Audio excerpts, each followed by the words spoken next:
আসসালামু আলাইকুম এভরিওয়ান। দেখেন বিড়ালের অবস্থা। ওই যে অনেকে বলতো যে কম পিঠায় বিড়াল গাছে উঠে না, দেখছেন? এই যে একজন স্যার সেখানে বসে আছে, আরেকজন এই যে দেখেন গোড়ার মধ্যে বসে আছে, দেখছেন?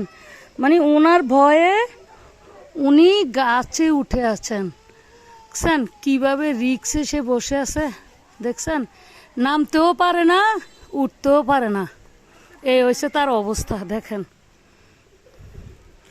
এই যে দেখছেন আরেকজন কিভাবে দারোয়ানগিরি করতেছে। অনেক সুন্দর না ব্যাপারটা? দেখছেন?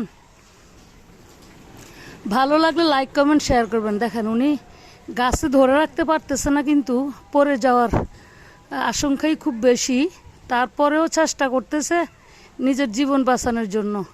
তো আমি এই যে দেখেন দেখেন উনি থাকতে পারতেছে না, কিন্তু ওনার বিপদ খুব নিকটে। এই যে দেখছেন, এই যে দিল দৌড়।